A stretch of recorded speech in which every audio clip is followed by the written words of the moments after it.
when advanced analytics become your Bible, when they become your GPS. Like you literally turn off your brain and say, the numbers say this, so that's what we're doing.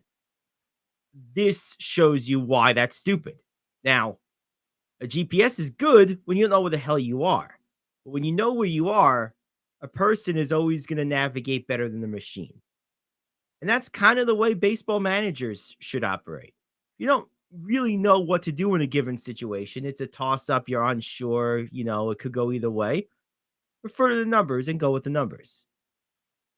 If you know what something is or how something's going to work the best, which anyone that's watched Jeff McNeil should know, then you have to go and use that entity the best way you can.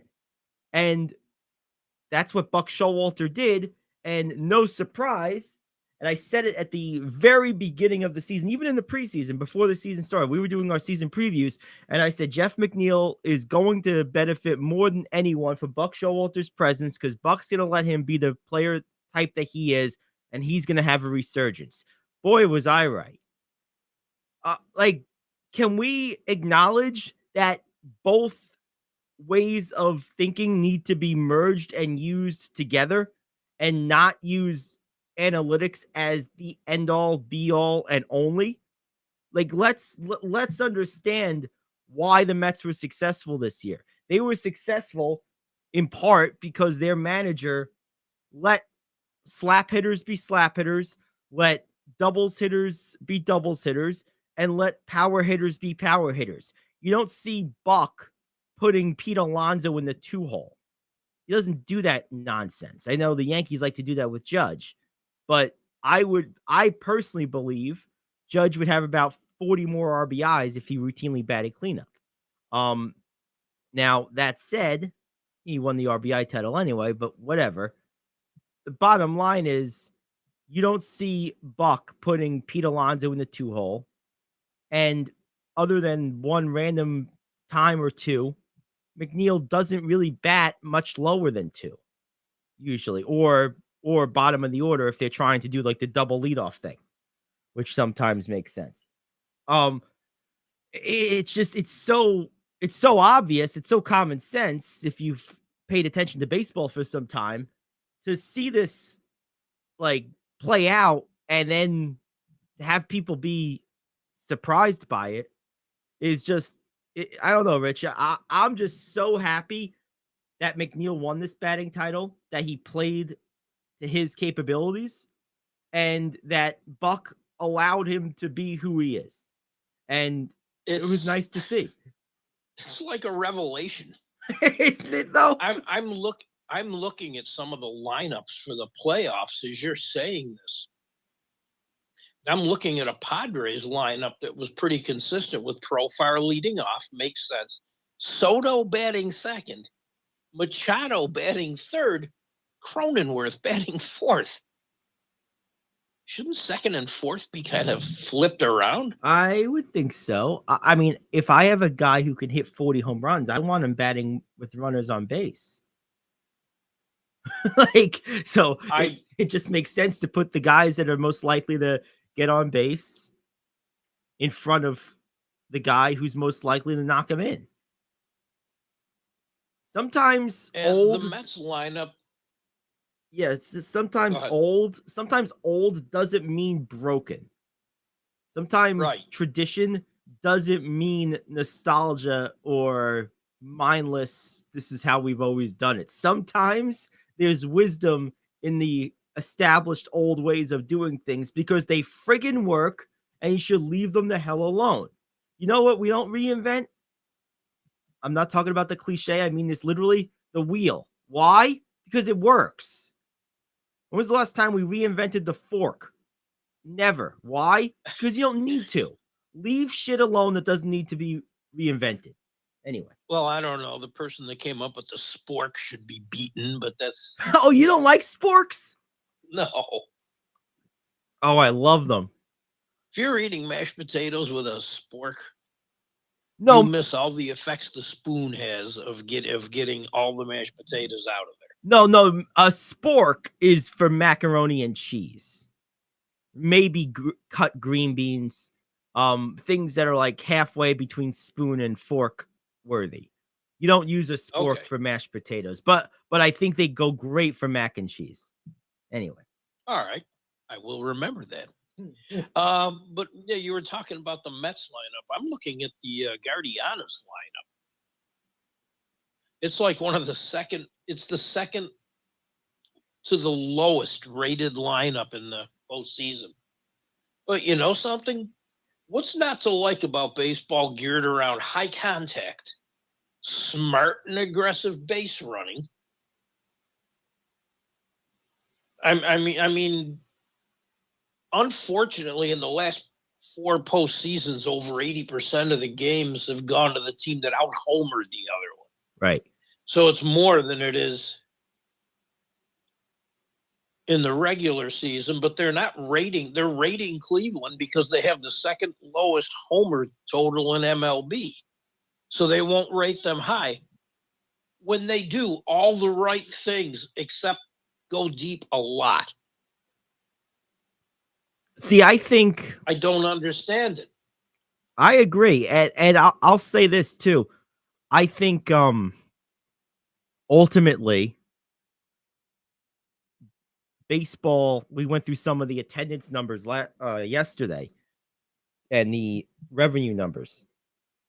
I think baseball benefited greatly from more teams playing the way you just described than have in recent years. It still wasn't a lot, but there were a handful that played that way in strategically good markets. Like the Dodgers, they're an aggressive lineup. They're not up there trying to draw walks.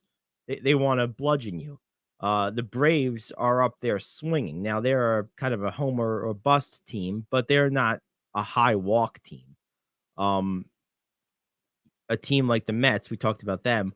I mean, so there's been a few of these teams, and in the Mets case, they just have action. There's constantly something going on, like, and you like that. And by the way, and we'll get into a full baseball preview in about 20 minutes after the question of the day. But one thing that I saw yesterday in the Post that I really like is Buck Showalter's considering a pitching strategy for this first series that would potentially preclude Jacob deGrom from pitching in this series. So here's what he's looking at potentially doing. Max Scherzer game 1. If Scherzer wins game 1, Bassett pitches game 2. And if we win, obviously that's the end of the series, and Jake would start game 1 of the next series. If they don't win game 1, Jake starts game 2, to fend off elimination. If they don't win game 2, but they win game 1, Jake would start game 3 to finish the series.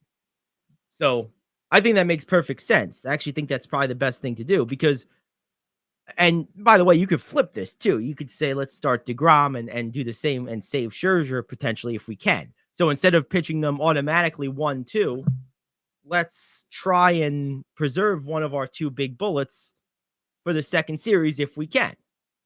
I think probably want to start DeGrom first because he's had more rest.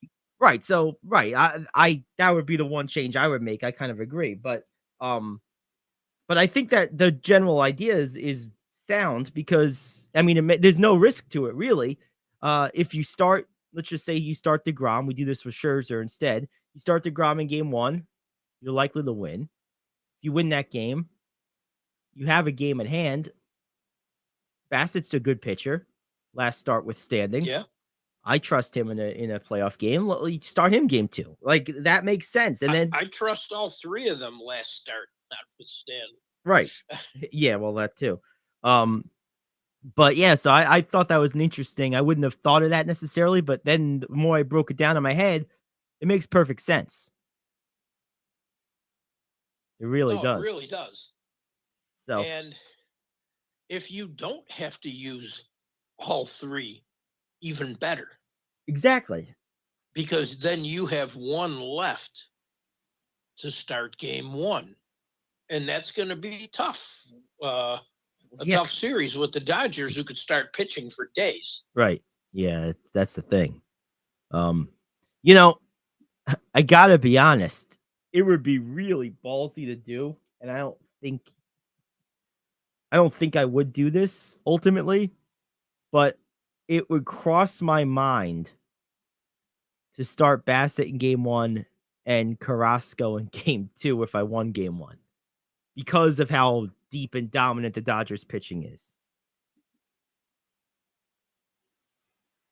Like, Interesting. like it would cross my mind. I think you could get away with Bassett in game 1, and then if you win that game, I think you could do anything you want in game 2. So Right. the more Because you always have game 3 if necessary. right, so the more I think about it, the bigger decision is, can you convince yourself to go with Bassett in game 1? It's a lot, but I think, and the only reason you even consider this is because of who your projected opponent in the next round would be. Like, if you were playing even the Braves in the next round, I wouldn't even be doing this. The Braves are a fine team. Obviously, they just beat our butts, but like, they don't have the pitching that the Dodgers have. Not to Right. the same degree. So the only reason I'm doing this is because I really want both of my top guys ready at the very start of the series against a team like that because I think I need them. That's probably why I don't start Bassett in game 1. I start Scherzer in game 1. He wins. Go with Bassett in game 2. That way you've still got DeGrom for game 1 in the next series and Scherzer second or third, depending on what you do. I'd want those two. I'd want the one of the two out of the way after game 1 instead of Bassett, just because you can Well, what I'm saying, manipulate for the next round a little more. right? Yeah. Well, because If if I you start him in game 2, that throws it off. right, and if you lose with Bassett in game 1, you have to start one of those two in game 2. Right. I guess the gamble is Bassett wins game 1, and then maybe you can win game 2 with Carrasco. I mean, it's an awful gamble, but then you're getting both guys free and clear for 1 and 2 in the next series. But yeah, but I hear what you're saying. You probably are in the same boat if you start one of them in game 1 too. So why even take that chance? I hear what you're saying. Yeah. Yeah, so yeah, it's probably the thing to do. So yeah, I would start one or the other in game 1 and try to not throw the other in this first series if I can help it, if we could win game 2 with Bassett. Or even Right. Carrasco. Maybe that. What about that? What about Scherzer game 1 or DeGrom game 1, and then Carrasco game 2 if you win game 1? If you win game 1, why not? Carrasco had a pretty good year and He pitch. did. Keep 2 of your 3 best pitchers uh healthy and ready to go, rested. I mean, so yeah, just a thought. Interesting stuff. All right, we're gonna take a break. We got a full baseball playoff preview coming up in a little bit, but next, the radio question of the day. Back after this is the Gary Ayd Show. You're on the Cave.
All right, we're back. And radio question of the day is forthcoming. A lot of fun. These things, they always make for good conversation. Just got to load this puppy up. I thought it was loaded. I guess it wasn't. And here we go. Back in 1 minute with the response to today's radio question of the day. The NBA just launched a new membership program for its most dedicated fans. I am KO, back in 1 minute with your sports question of the day.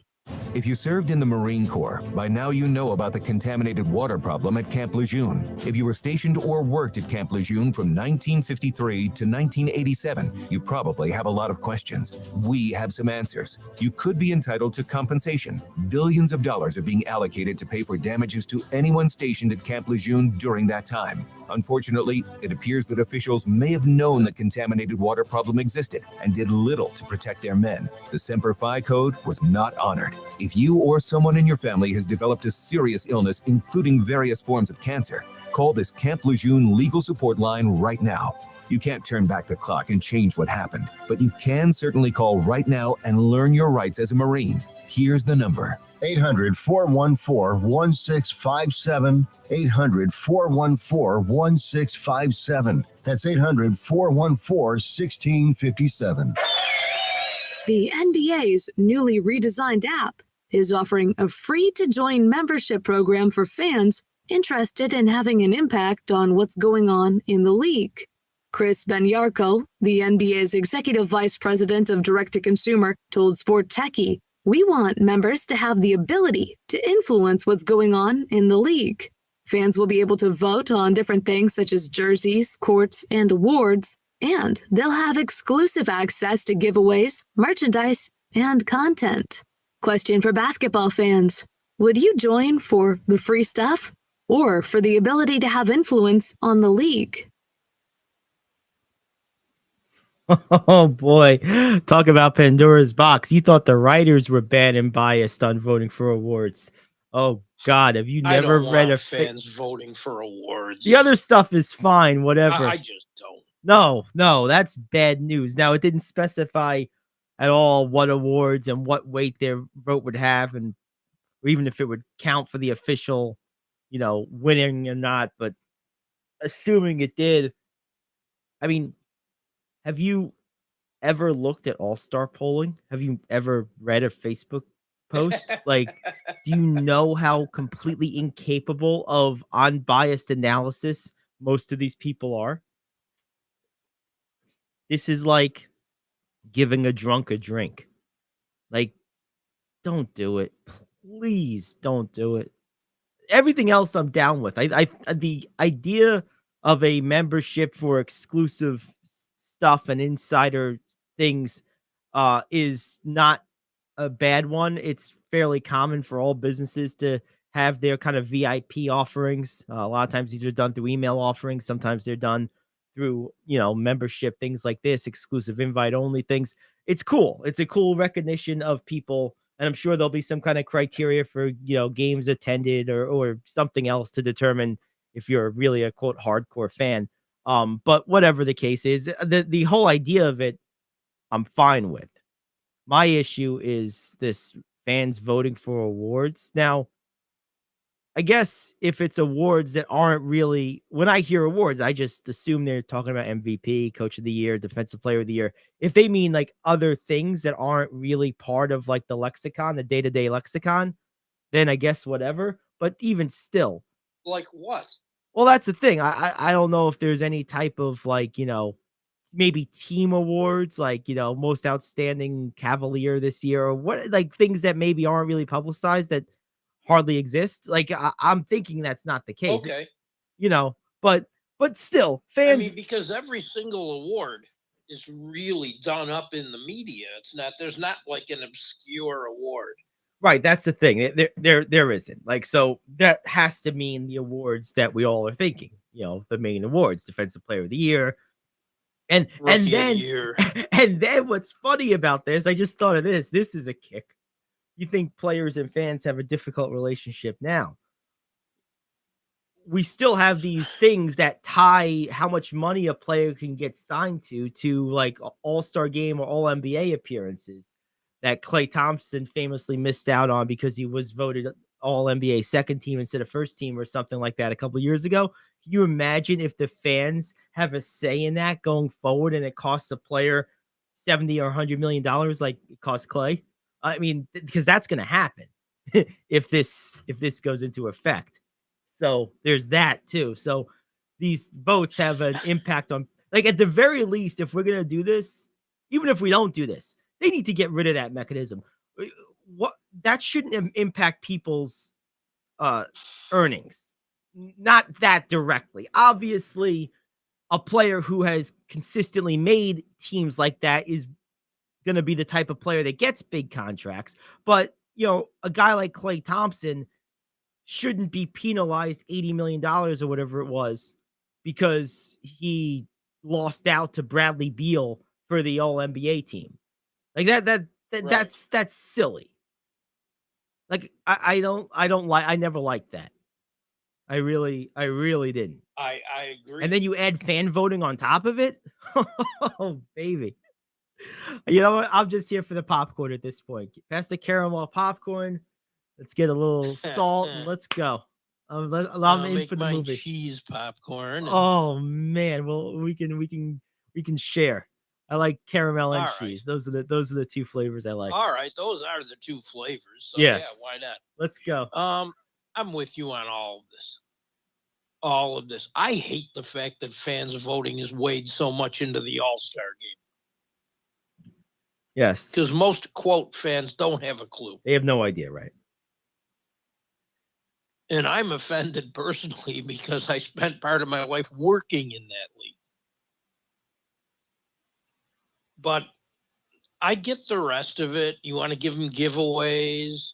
You want them to have a say in what, like, alternate uniforms and stuff. Yeah, that's all like. Fine. Because Nike does a crappy job with it anyway. Yeah, that's all fine. I'd rather, you know, unless you want everyone's third jersey to be black or gray. That's about the only options Nike gives anyone. So, yeah, if fans would have a say in that, I'm fine. But yeah, the whole voting for anything, no, it needs to stop. It's one of the reasons why the All-Star game is so useless. Not just the fact the game is unwatchable, but they're voting people in who haven't played all year, who got injured in the first week. It's right. Nuts. And there is absolutely no reason to do that on a larger scale. Give them other things. And how do you determine who the super fans are? Well, that's what if I share season tickets with 3 other people? Right. My name might not be on the account. That's true. But they would be considered the super fan, and I could have gone to more games than them. Yeah, that's very true. So I have no idea how you would do this. Yeah, is it social media following? Is it some type of submission where you plead your case almost like a contest? Like I you're right.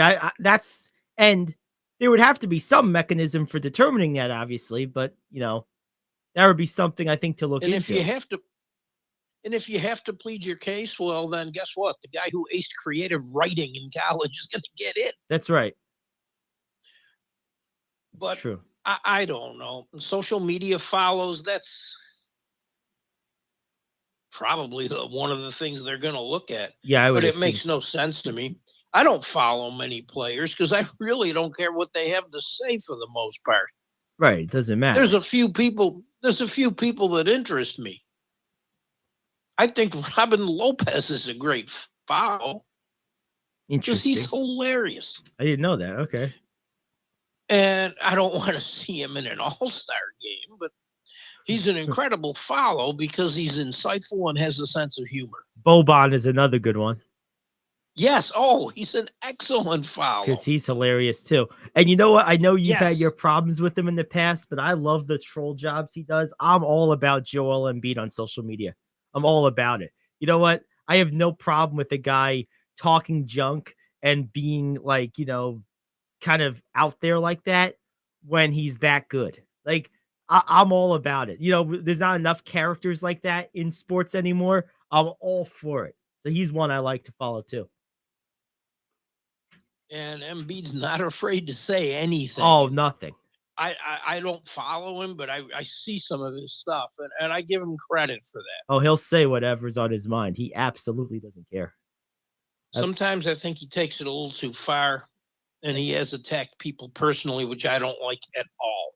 But if you want to get on him about the game, go for it. He reminds me, he's the closest thing I think we've seen in the generations since to Charles Barkley. And it's ironic because he plays in Philadelphia too. Must be something in the water over there. What's going on? We did that. Yeah, but whatever it is in that water makes incredible cheesesteaks. It does, and it's not Camp Lejeune water, so it's okay. My goodness. But yeah, I mean, there's certain things I would give fans, but it's not this much. No, and like I said, how do you determine a super fan? Because I'm very select in the players I follow. And you know something? I don't need your recap of the game. I could find that anywhere. Give me something interesting if you want me to follow you. That's why I follow so few players in any sport. Most of them don't give me anything interesting. I hear you. Makes total sense. All right. Although I tell you who does follow everybody and made a point of mentioning it in his press conference last night, LeBron.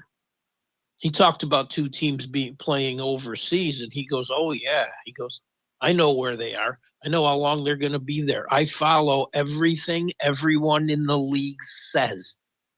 I'm like, man, I wish I had that kind of time. Well, when he says that, I'm sure he has armies of people doing the following for him and reporting to him. I wish I had that kind of money. Yes. Yeah, that's the better question. Yeah, that's the better wish. Yes, that's what I'm into. Yeah, I'm sure he doesn't do that himself, but I'm also sure he can afford to pay people. I'm sure he does a good amount of it. Yeah. He really, I mean, because he's quick to respond to people, too. If they say something he doesn't agree with. Right. Which I would never want to put that much time into that. Yeah, it's interesting though, because you're right. Everyone's different. Everyone's different. Because you're right. He does respond quickly and he is kind of on top of it. But what's interesting is he somehow managed to do that without being the sensitive prima donna that Kevin Durant is. It's interesting that he's managed kind of both. Because Durant follows this stuff too, but every time something happens, he creates a burner account and goes crazy. Yes. That is the big difference. It's like LeBron has crocodile skin. I've seen LeBron get sensitive on a few things, yeah. But, we're still all human. Right. Yeah, no, it's interesting. Yeah, that's... oh, man. I believe in fan player engagement, but geez, Durant takes that in the wrong direction. Yes, he does. And we've gotten on fans plenty of times before too for being idiots and straight up wrong. I mean, there's definitely a limit, but both sides share a pretty equal amount of blame as to why the current state of that relation. And I've gotten on Joel Embiid for some of the things he said about players personally. I don't care if you hate their game. Leave them and their families alone. Right. And fans are every bit, if not more, guilty of all of that. No question. Yep, I totally agree. All right, let's take a break. We'll come back. We got our baseball playoff preview. Back after this, it's the Gary Ayd Show here on The Cave.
Let's get back to the Gary Ayd Show on The Cave, Orange County's conversation station.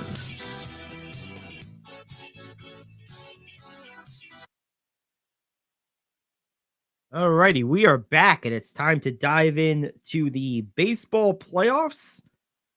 Really, really exciting stuff. So, in the AL, let's just run through the series matchups real quick. It's the Yankees and Astros with the first round bye. Tampa and Cleveland will play the first round series. The other first round series is Seattle and Tampa and Toronto.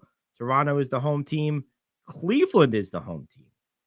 And in the National League, Braves and Dodgers with the first round bye. Phillies and Cardinals, with the Cardinals being the home team in that one. And then, of course, the Mets hosting the Padres on the other side. So those are your matchups. Let's start in the American League, Rich. We talk a lot of Mets the last couple of weeks. So let's start in the American League.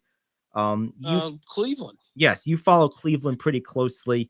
They're the youngest team in baseball, maybe the youngest team in postseason history. I think I might have read somewhere. They're extremely young, and they've been pretty much a dominant team in their division anyway over the last, since the All-Star break. Do you like them in this series against Tampa? I do. They're kind of similar teams.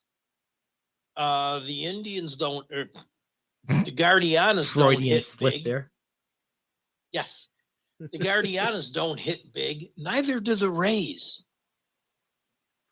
The one thing the Rays have going for them, we've seen them play pesky baseball, as I like to call it, in the postseason. Yes. We haven't seen Cleveland do that. And the Rays have decent pitching. But so does Cleveland. Bieber's had another strong year. McKenzie's amazing. And Class A had 47 saves during the regular season? Yes. He led the majors in saves. If you got a lead in the eighth, you're done. Basically, I think he blew, 1 or 2 saves all year. Neither lineup's going to knock the ball out of the park, but they both get on base, they both advance, and they both do a lot of the right things. I think it's going to be an interesting series. I think Cleveland takes it at home, but it won't be easy. What say you? I tend to agree, although I'm going to go on the other side of this. Everything you said made sense, and the home field, I think, plays in this. But one concern I have is the experience of the Rays, particularly some of their key players, Randy Arozarena in particular. I think that this team has been so used to playing and winning playoff games. I think that experience plays out here. And I'm going to go with the Tampa Bay Rays, despite the home field disadvantage. I think the short series mitigates the importance of the home field to some degree. And I think we're going to go with the Rays here. I just like their experience and their know-how at this point, even though Cleveland's been a really good team. I also think the Rays have had to fight for their spot, so to speak, a little bit more. Whereas the White Sox just fell down this year for some reason, and Cleveland, to their credit, stepped into the void and said, all right, we'll take it. But I think the Rays were in a scrappy dogfight with 3 other teams for most of the season and 2 teams for the entire season just to even make the playoffs. So I think that experience and that tribulation, trial by fire during the year, so to speak, plays to their advantage. And I think the Rays win this series. I agree with you on a lot of that. But the only person in the lineup that would worry me is Arozarena. Right. Franco didn't have a great year, Nope. Just due to the injuries. He was so limited this year, still is. And the Rays, lost one of their most consistent offensive weapons in Brandon Lowe with the back issue. Yep. Here's a guy who got on base and advanced. I don't know. It's hard. I think it goes all 3. Yeah, I think it's a close series. But yeah, I'm sticking with the Guardianas. All right, you're going the Guardianas. I'm going the Rays. All right, so that brings us to the second AL series, Seattle and the Blue Jays. I'm going with Seattle on this one. I'm going with both road teams here. I like the way they looked in the second half. I love their pitching. I like Rodriguez a lot. I'm going with Seattle, baby. This one's really tough for me. Rodriguez is an electric player. He just Oh, is. he is. I know he's had a couple of injuries. Suarez, who I love at third base, had that late season fracture in his right index finger. The M's have guys that can that can step up. They're a middling offensive team. They are. I'm looking at some of their numbers, and 18th in runs. WRC is 107. Now you turn to the Blue Jays. This team's a pitcher's nightmare for anyone else. I think offensively they're as good as just about any team. Their WRC's 118. Listen to the guys above that. Springer and Guerrero, 132. Hernandez, Kirk, and Bichette, 129. Jeez. This lineup, when things are going great, this lineup is terrifying. Absolutely terrifying. But there's not one postseason team that's grounded into as many double plays as the Jays have. They struggle sometimes cashing in on opportunities because they do get on base like nobody else. And those are back-breaking when you have a ill-timed double play. Yes. All right, let's move to the National League. But you're going with Seattle? I'm going Seattle, and you're going Toronto, right? I'm going with the Jays, but I have a lot of trepidation because some Mariners look so good. They do. So we're on total opposites on the AL. Both series we have the opposite on. That's cool. So yes, moving. And you know how I feel about West Coast to East travel. Oh yes, that's true. Next up we have the Phillies and the Cardinals. Phillies have looked really good lately. I have to go with the Cardinals here, though, Rich. This team is just one of those teams. If there was one dark horse team in the entire playoff bracket that isn't one of the favorites, that I would say, if I was going to bet on one of these to advance to the World Series, it would be the Cardinals. They just are one of those teams that finds ways to do stuff like that. It's annoying. It's frustrating. It drives you crazy. And it's helping that Paul Goldschmidt has fallen off the planet in terms of maybe that not happening. But this is just a team that I just have a lot of respect for. And I just think they're a professional team in every sense of the word. I think they're going to beat the Phillies. I think this is a quick series. I think they beat them in 2 games. I do too. I'm just looking at their lineup. Yeah, Goldschmidt has fallen off, but I don't think he's fallen completely off the map. It was a turn back the clock year for Goldschmidt too. It was. It really was. I wish they'd arrested him a little more late because they really had nothing to play for. You don't think Pujols has anything to prove, or Molina? Oh, they do. And Nolan Arenado reminded everyone in baseball why he is the best third baseman in the world. He's so good. Yeah, that's a good lineup. You look at some of the guys, Donovan leading off, and Nootbaar, your first 2 batters. First, they're both lefties. And second, they've both had great years, and that's a tradition in St. Louis. This club gets impact in-house. They don't have to add to get all this. They're among the top 7 in MLB in both on-base and slugging percentage. And the Phillies lineup does not do any of that. Not as well. Not as well. Schwarber's a beast. He really is. Real Muto's great. Yes. At what he does. Hoskins put up really good numbers this year. And Brandon Marsh might be the best defensive center fielder Well, the National League. this is quite the opposite. Or one of. This is quite the opposite of the Cleveland Tampa series, where we're thinking if you can scratch across 2 runs, you're gonna win. This is gonna be a classic slugfest. I don't expect a lot of pitching duels in this one. These are 2 teams that rake. Although both teams can pitch. They're both good pitching, but their lineups are both explosive. I mean, you just went through a lot of the names. I mean, you stack those guys up. That's a in the wrong inning. If you have Goldschmidt, Pujols, and Arenado coming up, yeah, good luck. Have fun. Of course, now if you got Harper, Real Muto, and Right. Nick Castellanos coming Right, up, and then I think Harper and Castellanos are going to be X factors. and Schwarber too. Yeah, I mean, that's what I mean. and he leads off. That's dumb.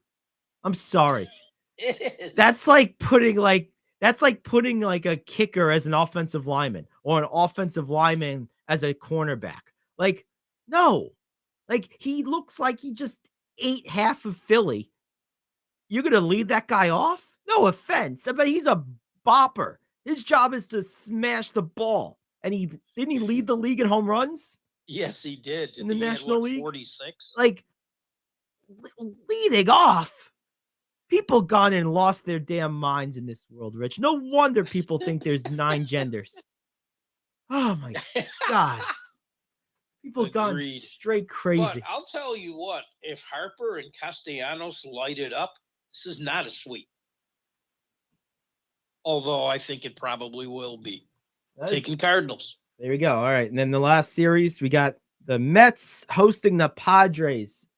I can't be unbiased on this one, but I don't think I have to be. I think the Mets really should win this series. Padres have played great of late. Mets, better team, better top line pitching. Certainly the loss of Marte is going to be felt. There's no question about it. But I think that they have enough else to get it done. I'm going with the Mets here, but I do think they're going to do it in 2. I'm going to say in 3, and I think the loss of Marte will be felt more than anyone knows. And if you think the advantage in pitching is a no-brainer, it's an advantage. But if the Padres continue pitching the way they have been, they got 3 quality guys as well. I think it's going to go 3. But again, that's that West Coast to East travel. It's got to be the Mets. All right. So to recap, I have the Mets. Rich has the Mets.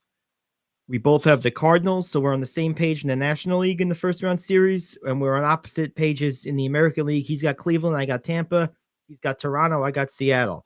And those teams will face Tampa. Cleveland will face the Yankees. Seattle Blue Jays would face Houston. Cardinals and Phillies winner would face Atlanta. And lastly, Mets and San Diego winner would face the Dodgers.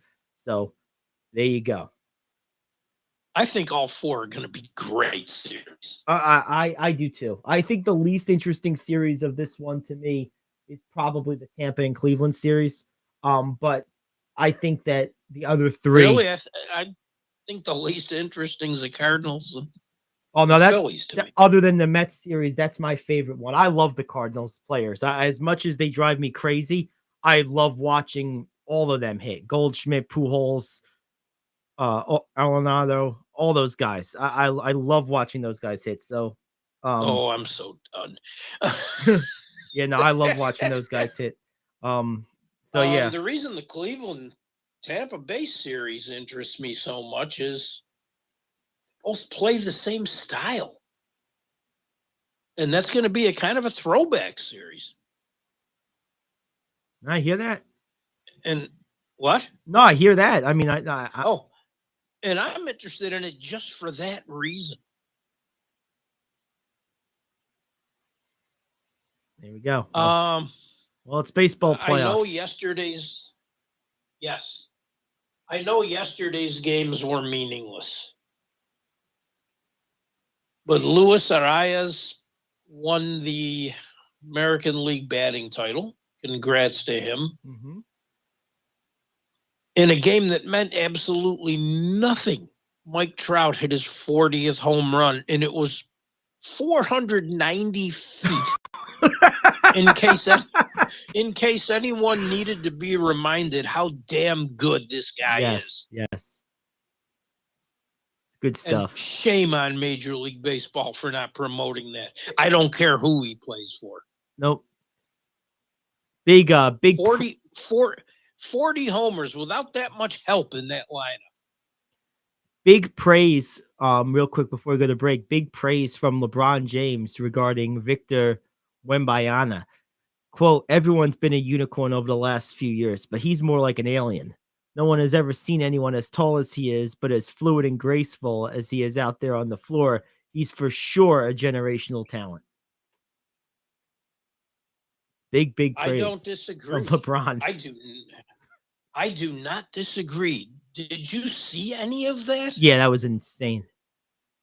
To see a guy get a rebound, take the ball all the way down, stop and pull up from 25 and just hit it like it was nothing. And he's 7'4". Run back down the other end and block the next two shots. He needs to put on weight. Mhm. Big men built like this scare me.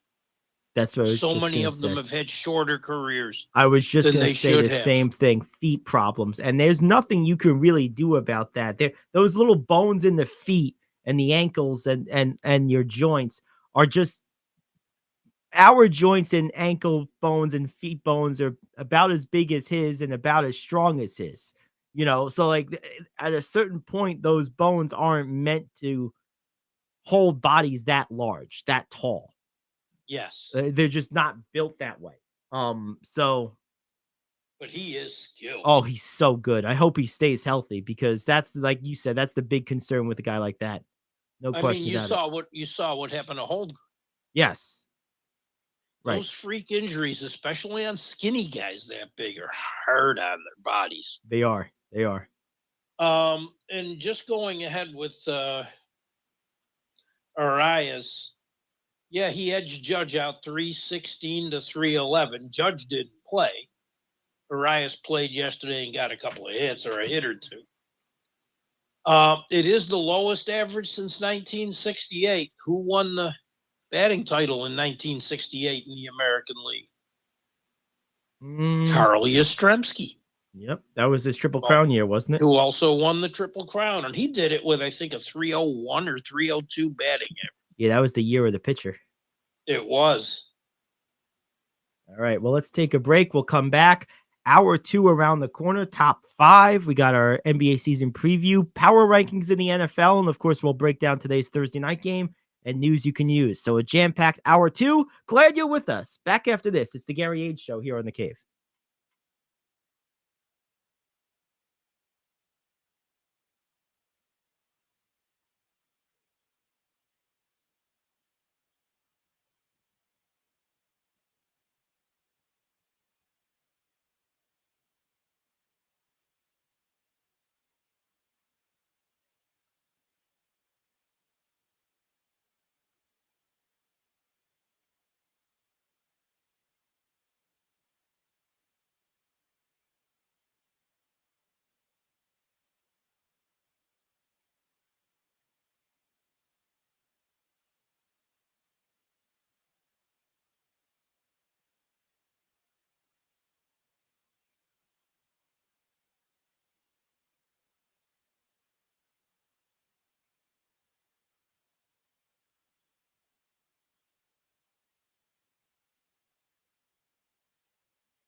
It's October 6th. I'm Rich Anselmo with Cave Sports Rewind. On this day in 1969 National League Championship Series, the Mets swept Atlanta 3-0. Also on this day, the American League Championship Series ended. Baltimore Orioles took care of the Minnesota Twins 3-0. 1969 was the first season of the divisional era, with each team expanding from 10 teams to 12. Both leagues were divided into two 6-team divisions. Teams continued to play 162-game schedules, in place since 1962. By now playing the other 5 teams in their own division 18 times and playing the 6 teams in the league's other division 12 times. The winners of each division would advance to the postseason and face each other in a league championship series, then a best-of-5 series to determine the pennant winners that would face each other in the World Series.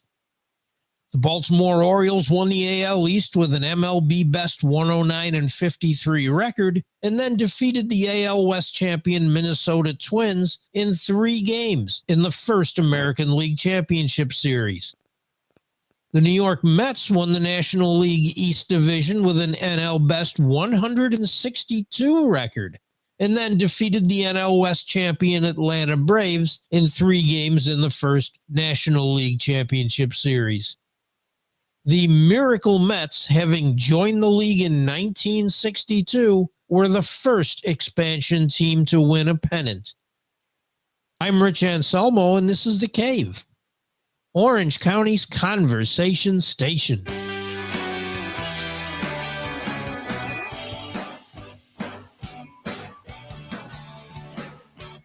Hour 2 of the Gary Ayd Show here on The Cave. Gary Ayd, Rich Anselmo.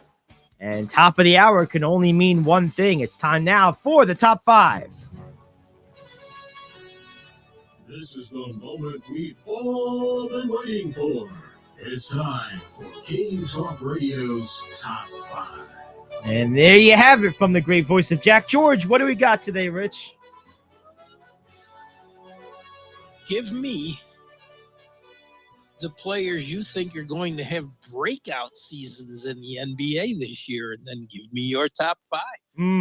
Okay. Well, I think Jamal Murray is going to come back like a house of fire. I said in the bubble. Oh, I don't mean comeback. I mean breakout. No. I think he's going to break out as like a guy whose name is on people's lips when they say who's the best guard in the NBA. Like he's going to be in that Curry, Lillard, Harden discussion before it's all said and done. So from a breakout perspective, that's what I mean. He's going to be, I think, as good a guard as there is in the NBA, and he's going to be recognized as such by the end of this year. I think I saw that in him in 2020 before his injury. He went toe-to-toe and neck-to-neck with everybody, out-dueling Donovan Mitchell in equaling 50-point games. It was one of the most exciting playoff games I've ever watched in my life. I think this kid is a beast, and I think he's going to finally get his just due. I think he'll have a dominant, healthy season, and people are initially going to be like, wow, I didn't realize this guy was that good. And then they're going to be like, wow, this guy's a beast. So I think he's a guy to look out for. It's going to really crash the party this year and take that next step.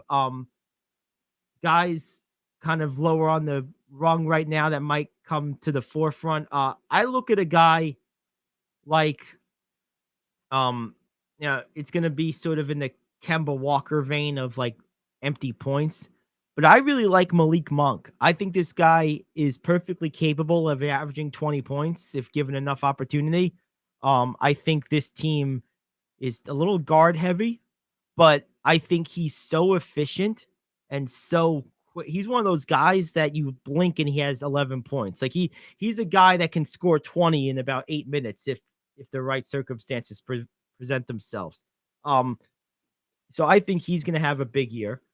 Another guy I like, and he has to, Halliburton has to have a bust out year. Indiana's kind of counting on it for their future. So I expect him to have a big year and really bust out. Thinking of a few others here. I don't know if this is gonna happen and what his ceiling is for a quote breakout, but I've been so disappointed with Jalen Suggs in the NBA so far, and I just think he's capable of more. So I guess I'm rooting for him to have a breakout year. I don't know that I think it's gonna happen, but I'm rooting for it too. Because I really liked him coming out of college.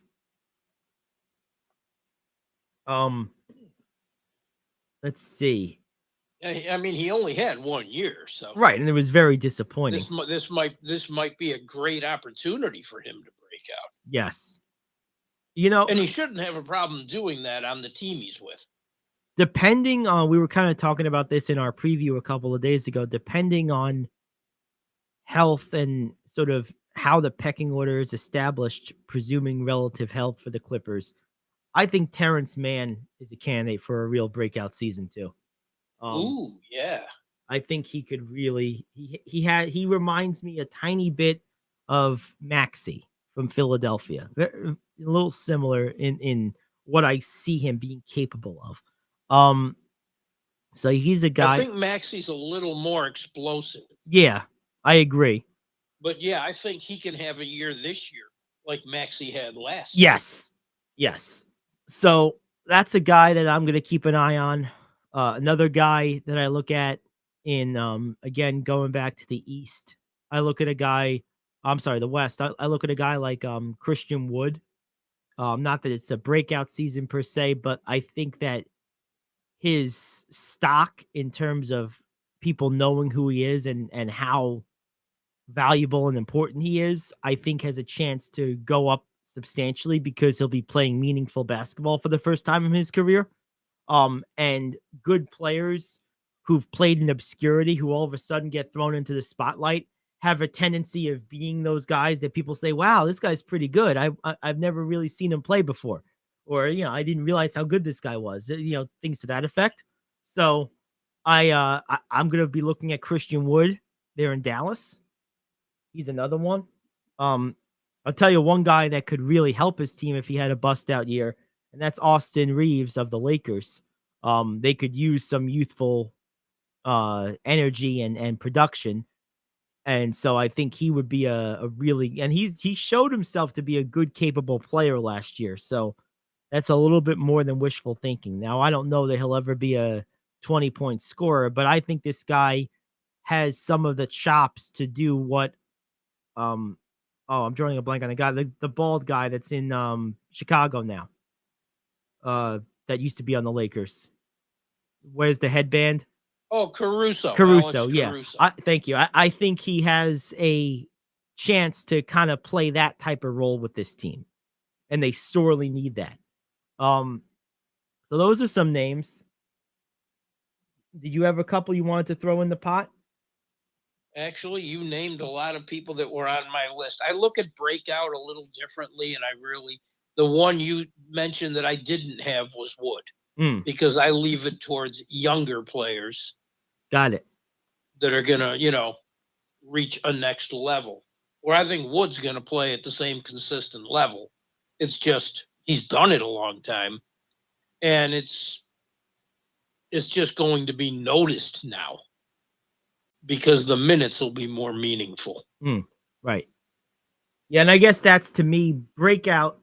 To me, there's two meanings of breakout. It's the meaning you just laid out, young guys kind of taking that first big step, or guys who, have a chance to become more recognized for how good they've been for a while because their situation changed. Like, to me, there's two types of breakout. So I'm a little bit, that's why my list is maybe a little different.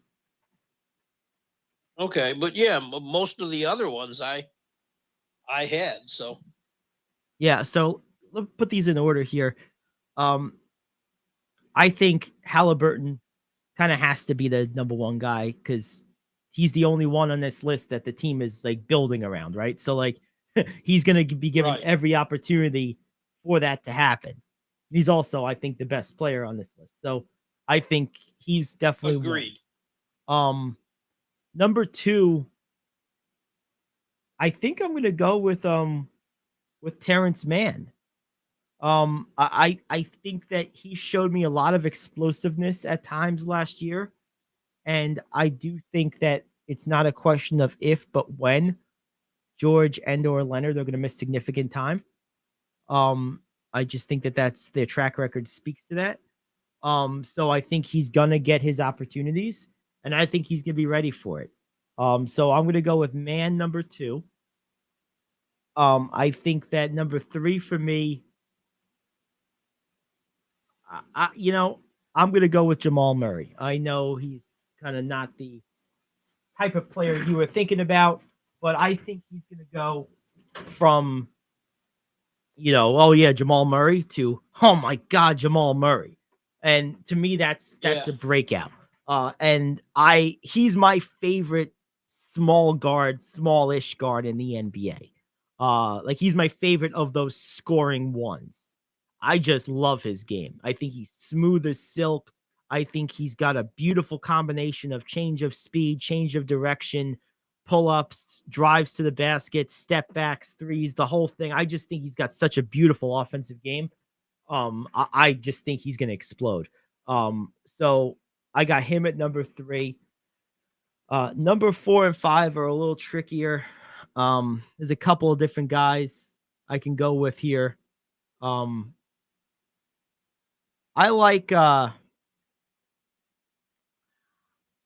think I like Austin Reeves. He showed me enough last year. I think he's going to be an important part. I think he's going to play a lot of minutes this year for the Lakers. So he's going to have a lot of opportunity. So I think I'm going to put him there at 4 as a guy to really take that next step. And I think number 5 for me is a toss-up. It's a toss-up between Christian Wood and Jalen Suggs. I'm gonna go with Suggs in the interest of including another young player. I'm gonna go with Suggs here. Okay, so our lists were pretty similar. The only guy I had that you didn't was Cam Johnson in Phoenix. That's a good one. Yeah, because that's a good one because no Crowder. So yeah, that's a good one. I think he's gonna come out and earn that. Now here's a question for you, and I didn't include him on purpose. I know he's like the big cheese popularity-wise and has been forever, but realistically, Zion's only played like 60 games in 2 years. Could he qualify as breakout if he played like a whole season? Yes, because he should be on the list. Reason I didn't include him is because I don't know if he's going to play a whole season. Right. But yes, that's more than because when he was healthy, his numbers were like Hall of Fame quality. But he's been so not available so much that it's almost like he's still a rookie in some ways. If he's going to break out, it's going to be an availability breakout, not I got this much better breakout. Right, exactly. Interesting.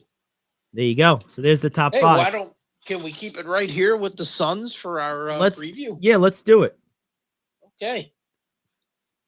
Oh, DeAndre Ayton's back. I don't know how happy he is. Oh, he's pissed. Which is a good thing that he is back because they have 0 depth at center. Yeah, none. Backcourt, how long does Chris Paul play at this level? Although he still looks good. He does. He looked good last night. Although I do like Cam Payne as a backup. Booker, nothing else needs to be said. I'm curious to see if Josh Okogie can revitalize his career. I'm not totally sold on it, but it's worth a look. Who plays in the front court? Bridges? Yeah, Bridges Cam and Crowder. Johnson? Bridges, Cam Johnson? Yep. Bismack Biyombo? I mean, depending on which way they want to go. Bismack Biyombo. Dario Saric is a nice player. Yeah, he's coming back from that inch. That's a good one for them. Yeah. But I just don't. I think they're too thin in the front court, and I think they're going to drop off, especially considering everything that's going on there. Yes. And when your point guard, your leader, is the one doing the leading on this ownership thing, like Booker said, I never saw that guy that everyone's talking about. Could it cause a little rift? It's possible. I don't think that's Booker's MO. I would say it would be Chris Paul's, Yes. but I don't think that's Booker. He just wants to play. No, Booker reminds me of like an old school lunch bucket type of quarterback. He type of athlete. He just wants to go out there, play ball, and go home. Like Get better. That's it. He's not interested in all the extra stuff. I get the feeling he doesn't go out much. I think he's constantly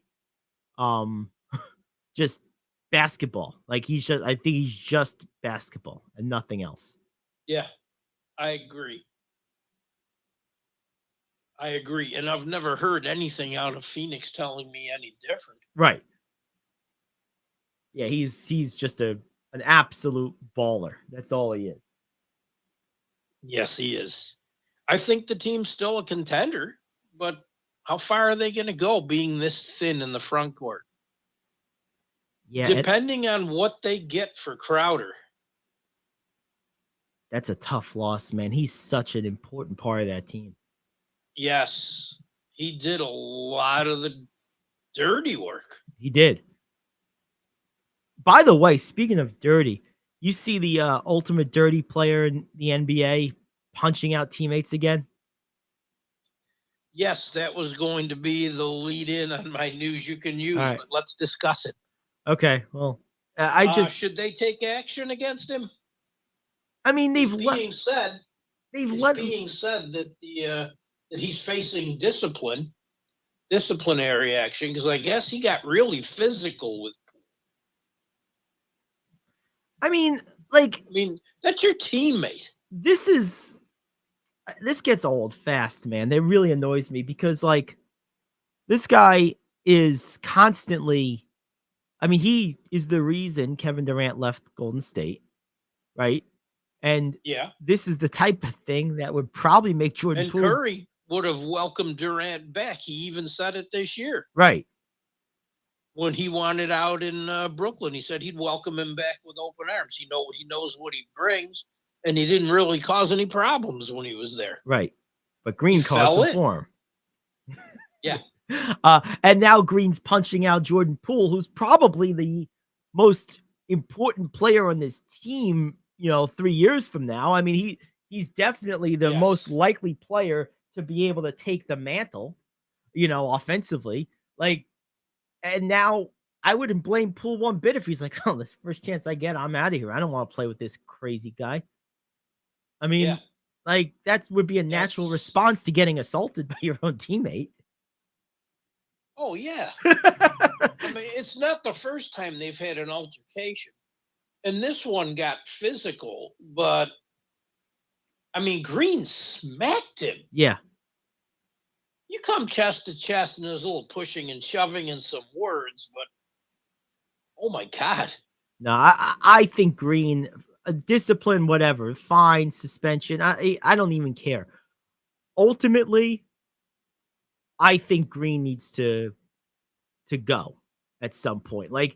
He's just driving people away. And at some point, whatever intangibles he brings can't be more important than him scaring away the future offensive stars of your team. I mean, he just this guy has to chill. He's a maniac. This is the same crazy dude that kicks Steven Adams in the nuts. You have to be loony to do that. Steven Adams is the scariest looking dude in the NBA. That's the last guy in the world that want mad at me. He's from Australia, which means everything can kill a normal person. So he survived living in Australia. That makes him tough by him right away out of the gate. And then on top of that, he's Grizzly Adams, like almost literally. Like, it's a good thing he's a nice guy, because if he had Green's mentality, he would have killed someone by now. Oh yeah, probably Draymond. Right. I would. Ugh. Sham said that arguments between the two of them at practice are normal. This isn't the first one they've had, but team's management and leadership says that a line was crossed. So Sham says he thinks it's imminent that he's going to get disciplined. Right. And I have no doubt. I don't know what they're doing to each other or who's doing what, but man, if you're getting into it regular with this guy, you have to work this out, because you got to play with this guy all year. Right. And I have no doubt that Green is the instigator in these things. Like, I'm sure of it. I don't even need to be there to know that. Like, I'm confident that he's the cause of this mess, because that's just who he is. I agree with you completely. So we'll see. All right. Well, there you have it. So ultimately, I think the Suns are, I'm gonna say, 5th in the West. I think Golden State, they'll get through the regular season pretty easy, but I don't think they'll go far. Yeah. I think Golden State, I think Denver, and I think Dallas are gonna be better than them, like, without a doubt. And I think Minnesota. I think Memphis is going to be better than them. Yep, Memphis. Yep, and Minnesota could be about where they are. I think Minnesota and Phoenix are essentially in a similar boat. They're actually very similar teams. Phoenix more experienced, but they're both very. I think Phoenix has slightly better depth. Minnesota has depth. Zero. Is none. Yeah, Phoenix. And that scares. But their depth, Phoenix's depth without Crowder, is pretty minimal too. Assuming Saric kind of slides into that 4. I think Saric comes off the bench to start. So he's and then you got guys like Payne off the bench. You have some people that'll come off the bench. I mean, Biyombo's probably going to have to be the backup center. That's what it looks like. I think you have a little more bench in Minnesota, which is just so lacking. Yeah, Minnesota has no bench at all. So I think 5th's a good spot for them to land, but I think they'll pay for that right away. And there you go. All right, well, let's take a quick break. We'll come back. We got the Thursday night football game to look at, our NFL power rankings, and news you can use. It's the Gary Ayd Show here on The Cave.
Gary Ayd Show on the Cave, Orange County's conversation station.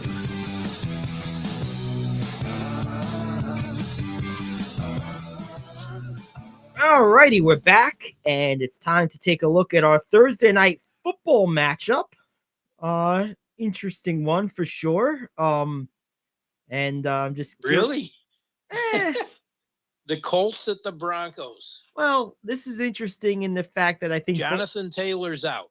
right. I think both of these teams had and have playoff aspirations and expectations of themselves, and neither has played up to that.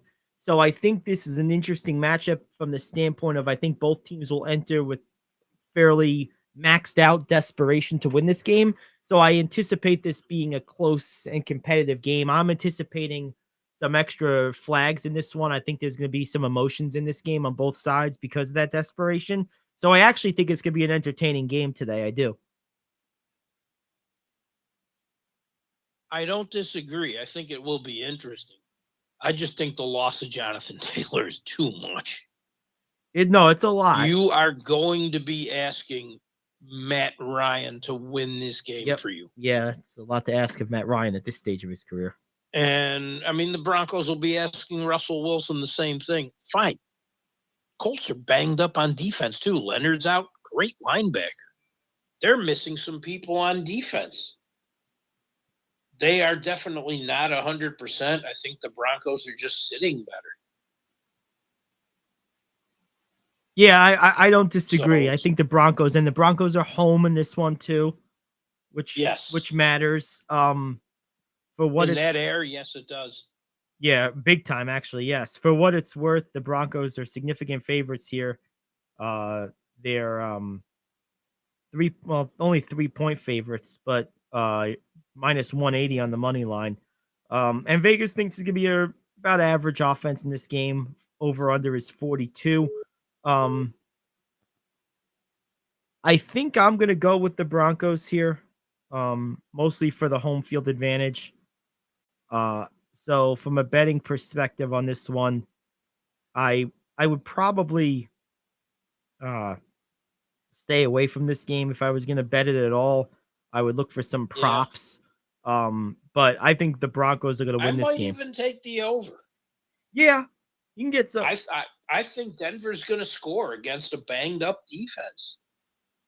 I mean, Ryan's going to have to throw, so they'll get something. Yes. But I wouldn't that wouldn't be what I was leading into this week. Understandable. Yeah, I'm going with the Broncos here. I think we're both on the same page there. Yeah, I losing Jonathan Taylor is yeah, that's big. It really is. It is. How long is he out for? It really is. Don't know, but he's already been ruled out for this game. So they're not saying that if the game was on Sunday, he could play though. So who knows how badly he's hurt? They're keeping it kind of quiet. Tight to the vest. Yes. Makes a lot of sense. All right. Looking at the league in general, let's do our week 4, in between week 4 and week 5 power rankings. Why don't you lead us off? Okay, I have the Chiefs at number 1. Mm-hmm. Extremely impressive win. It was hard for me to put them above the Bills, but I did. You did it. I have the Bills at 2. I have the Eagles at 3. Let me see. I have the Packers at 4. Because they look like their offense is getting it together. I have the Vikings at 5. Interesting.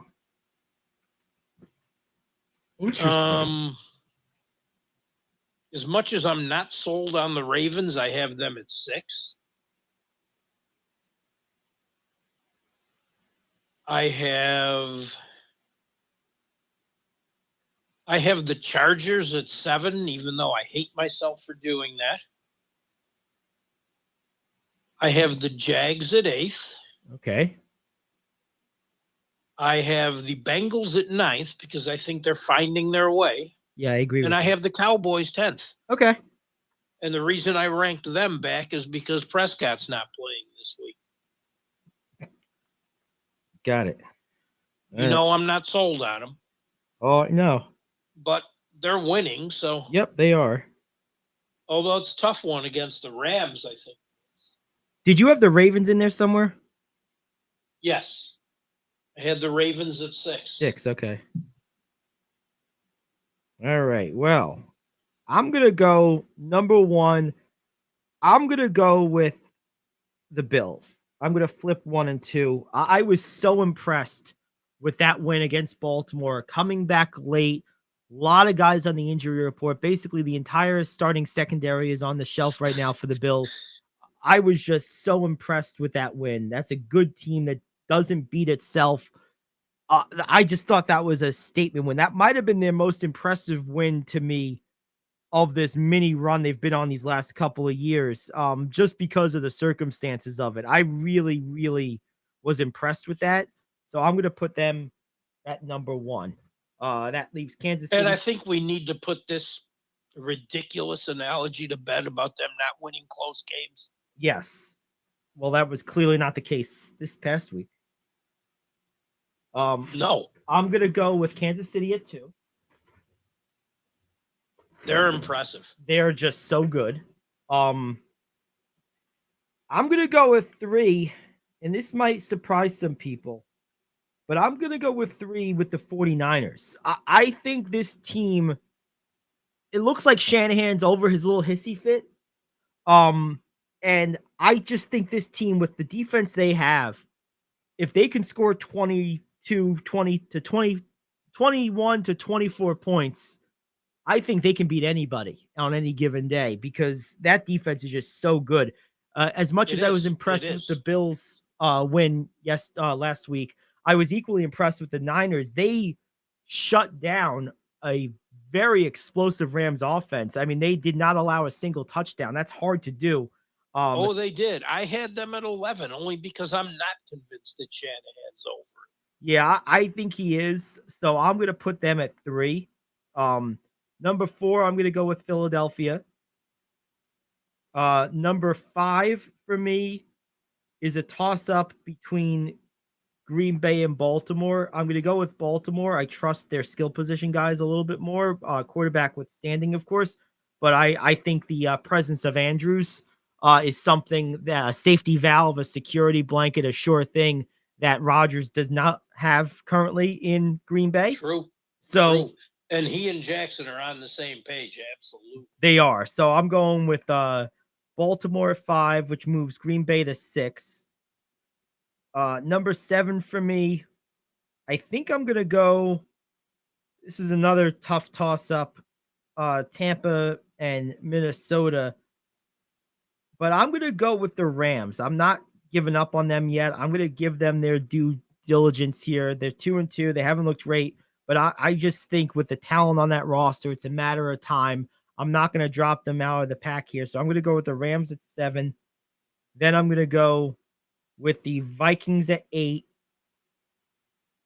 I'm going to go with the Packers at 9.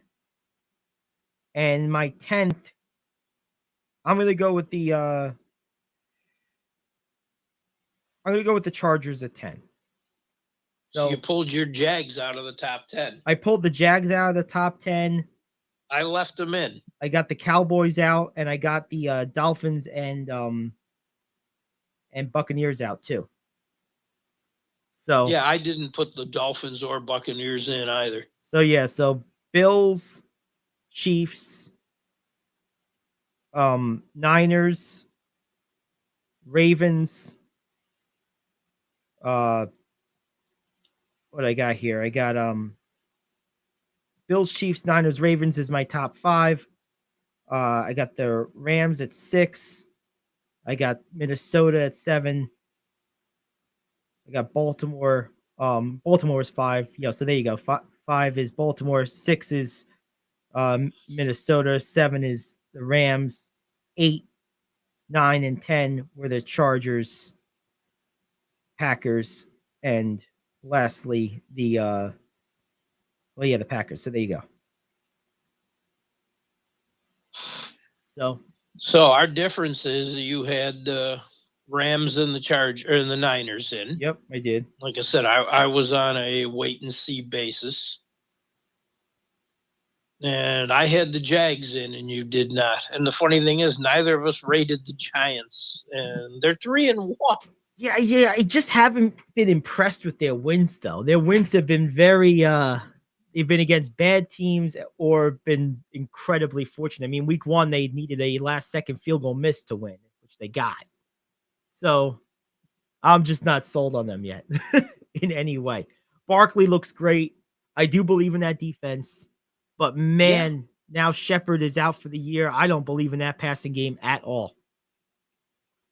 And then you had the incident with Tyrod Taylor. He questioned the NFL's concussion protocols before his head injury. And a lot of players are jumping on. Brady commented on it following the Tagovailoa thing. Tony Dungy called the NFL protocol thing a broken system. Todd Bowles had to jump back and talk about a controversy there on a concussion with Cameron Brate. And now the NFL, who would love to see this covered up quickly, is pushing to get the Tagovailoa investigation done before week 5. I say no, you aren't sweeping this under the rug. As long as you need, get it right. Don't get it done. Get it right. Get it done right. You don't have to have it done in 2 days. But then again, sweep it under the rug. That's the MO. It always has been.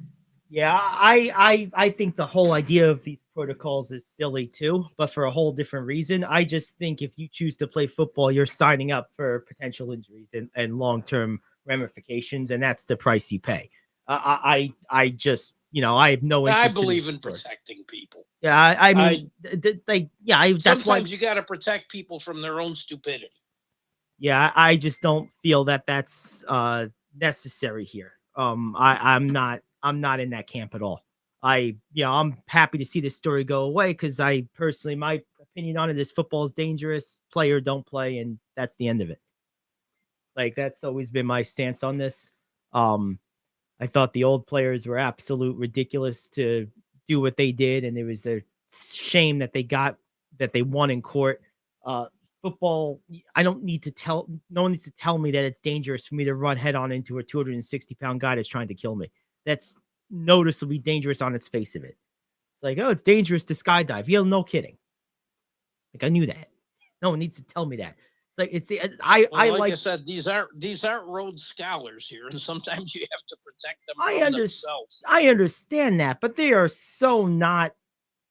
It's also so obvious. I mean, to me, this is as obvious as that lawsuit 100 years ago where that woman won millions of dollars because she spilled hot coffee on herself and it didn't say the coffee was hot. Well, you would have returned it if it was cold. Of course it was hot. It's freaking hot coffee. It's the same thing. Oh, don't even get me started on that. You and I are in the same boat on that issue, and we've discussed it off air before. But no, concussions, I mean, what we know about CTE, yes, I think it's important. And I think every sport needs to step up on it, especially this one who loves to just push things away. I don't want it to go away. Oh, I do. Because I just don't care. I mean, like, to me, if you're going to play football, there's a risk of getting a concussion. That's just what it is. Still human beings. Well, and they're choosing to play a sport that they know that's a risk. And sometimes you have to, like I said, protect people from themselves. Well, and they take they put on these helmets. They've enacted these rules. It's not like they've done nothing. So, like, I mean, at a certain point, it's like, what? I guess that's the bigger question in all this. What's considered enough for these people? I think that's the question.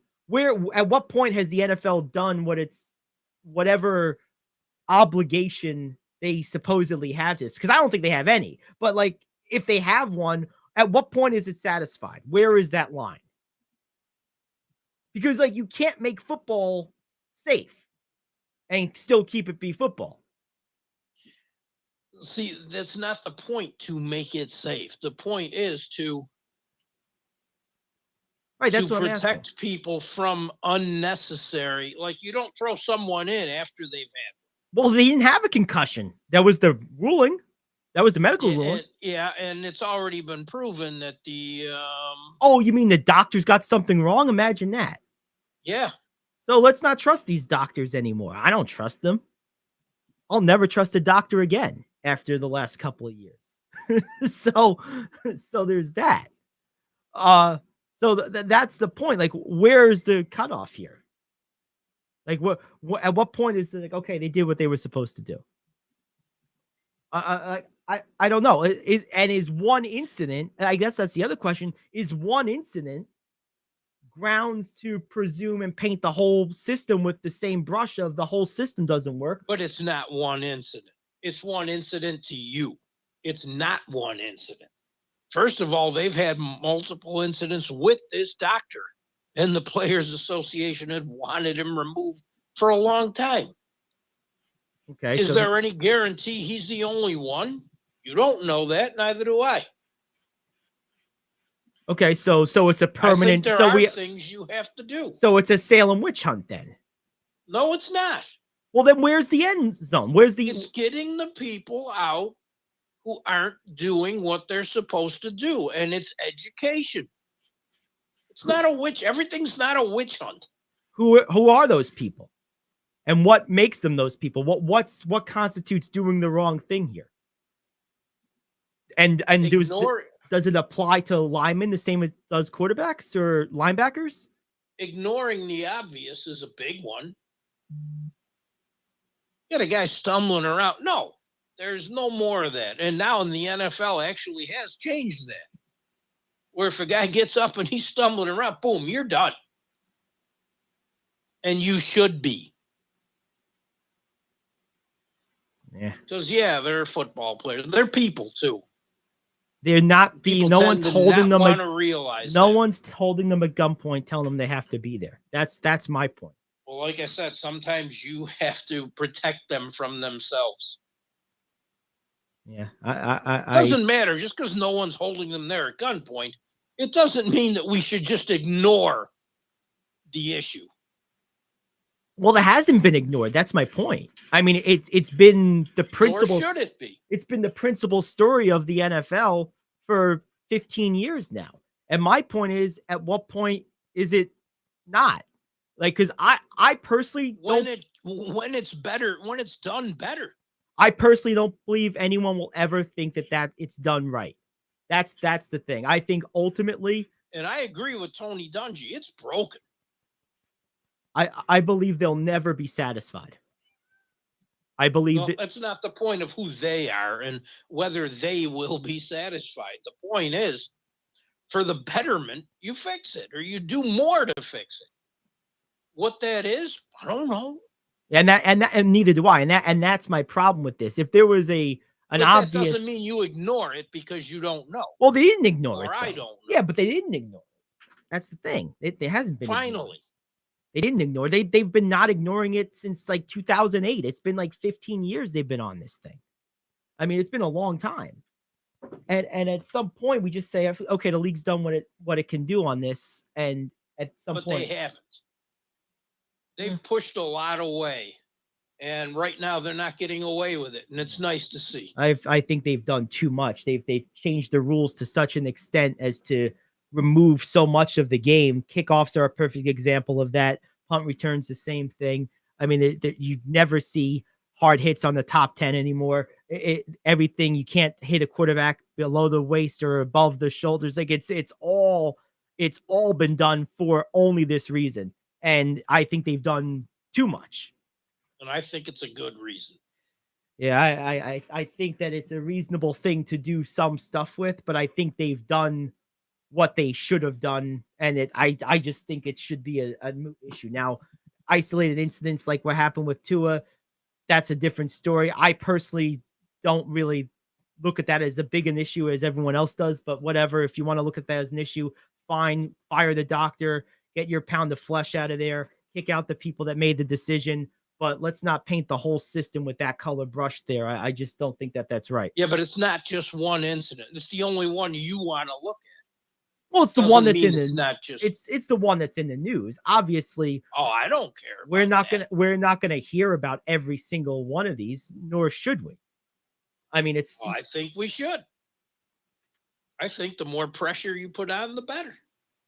so let's just cancel the whole league then. Then don't be an extreme. I mean, like, well, what are we gonna do? We're gonna turn it into like, flag football at a certain point.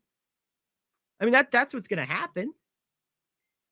I think It'll be we'll just play the Pro Bowl all year. They're doing in the Pro. We'll just play the Pro Bowl the whole year. Let's do that. That's all we're gonna do. Just the Pro Bowl. That's the NFL now. Okay, that's extreme. This whole thing is extreme. No, it's not. It is. All right, we disagree. Let's let it go because there's some news we can use. There is some news we can use, and that news is the NFL is going to be the FFL, Flag Football League. That's coming up next here on the Gary Ayd Show on the Cave.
Let's get back to the Gary Ayd Show on the Cave, Orange County's conversation station. All right, news you can use. What do we got today? We got some really good stuff today. And then there are none. The last of the high-profile restricted free agents in the NHL signed. Dallas signed star winger Jason Robertson to a 4-year deal. The average is $7.75 million. For a team desperate in scoring, and I watched their game against Carolina last night. Yeah, you signed the best scorer on the team and one of the best young players in the league. Why they left him hanging out there that long is beyond me. They already lost their best defenseman because they didn't want to pay him. Pay the guy. How hard is it? Oh, gee, we have trouble scoring goals. Oh, this guy's a great goal scorer. Let's pay him. Yeah. It's too bad it took you till almost the end of the preseason to figure that out. There you go. Staying in the NHL, the Arizona Coyotes players are upset with, quote, even worse, quote, conditions than expected at the new Arizona State University arena.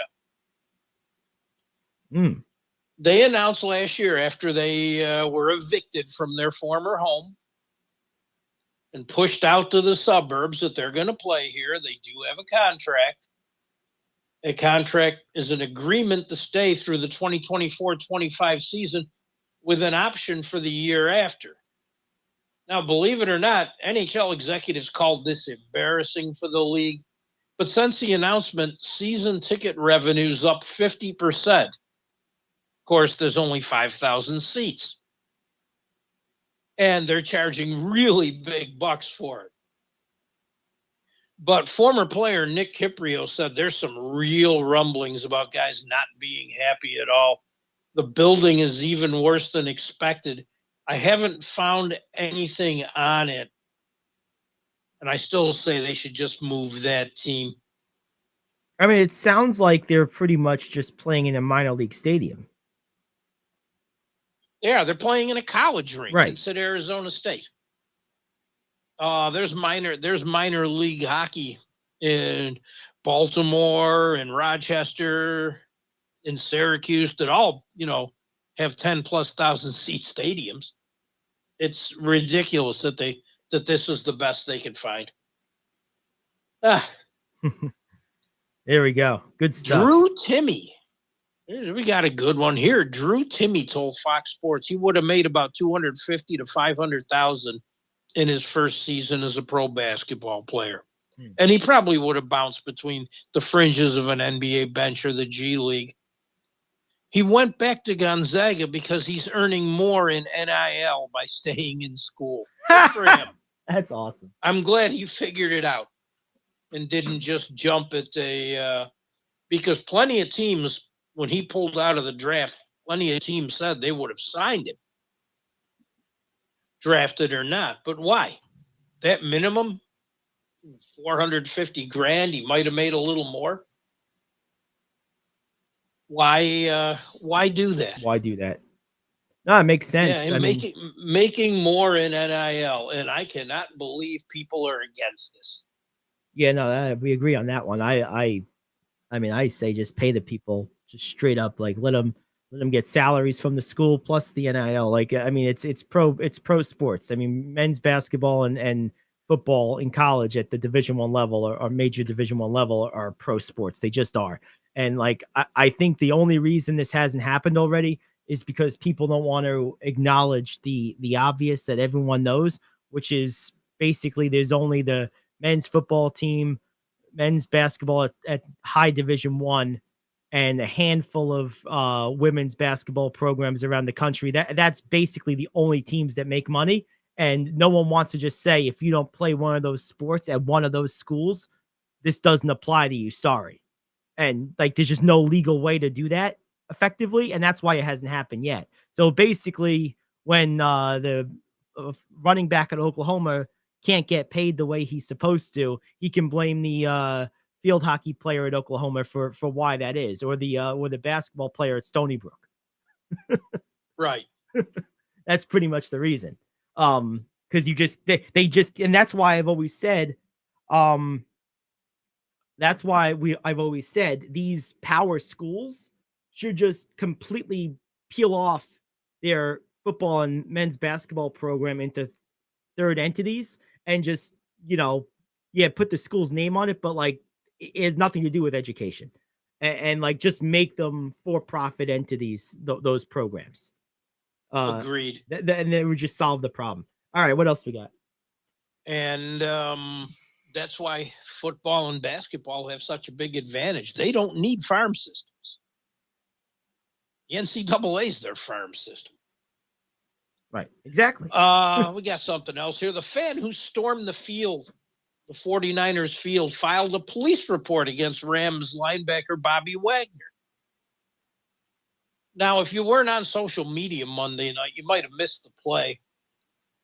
Wagner just leveled this clown who went out on the field. I did see that. That was awesome. Now, the fan's not too happy about it. He filed a police report. And he wants to take this to court. I wonder if he has a concussion. If he wins, if he wins, there's something really wrong here. A representative for the organization Direct Action Everywhere, which is an animal rights group the fan is part of, told TMZ it stems from a blatant assault by 2 Rams players. Don't go on the field with smoke bombs. Right. Okay? Don't go on the field at all. But he said the stunt was to raise awareness about an upcoming trial involving stolen pigs from a factory farm. Oh, spare me. Let me get some bacon, baby. Let's go. What a crazy You got time for one more? We do. Do you have any idea what the Theo Pinson rule is? No, I do not. I didn't either. Okay. Enlighten us. What is it? Well, last night in the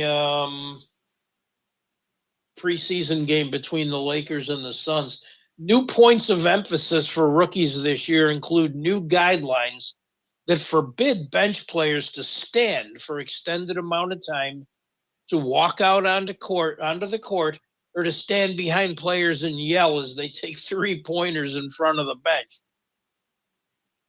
Well, this is called the Theo Pinson rule, and I don't know why. This is in college or the NBA? NBA. Okay. And I admit there are too many players on the court when they shouldn't be. But when Thomas Bryant wandered out onto the court last night for celebrating a Damian Jones dunk, they were hit. They were hit with a technical. And it's the bench celebration encroachment rule. Hmm. It's known as the Theo Pinson rule, and I just learned this after the Dallas Mavericks reserve, who kept incurring fines for his bench antics. They standing, wandering onto the playing court, and most notoriously. All right. So dressing in the opposing team's colors and calling for the ball on the sideline. Oh, that's tremendous. That is I love that. That is right out of the book of J.R. Smith. But he racked up $180,000 in fines during the playoffs. Unbelievable. Unbelievable. I wish I'd have known about this earlier. I probably would have been able to get through that a little better. I had Theo known what I Pinson. just saw. That's right. That's awesome. Theo Pinson. Hey, there we go. He's now immortalized. He's famous. Good for him. Well, there you have it. So, as is our Thursday show immortalized. It is immortalized. We're in the archives. We're in the archives, baby. Baseball playoffs. First game is tonight or tomorrow? Friday. Yep. So tomorrow, football and tonight. We are making our NBA picks this week. Yes, we are. Tomorrow. Yes, we are. NFL, you mean? Should have a lot of fun. NFL Yes. picks, and doing the last NBA team in the Pacific. Yes. The Portland Trailblazers. Then we got one division left, and we're off to the races. Season is almost upon us. I think it's about 13 days away. Really exciting stuff. And that does it for us today. For Rich Anselmo, I'm Gary Ayd saying so long. We'll be back tomorrow, 10 to noon. Until then, Tiddling Sports with Rick Tittle here on The Cave.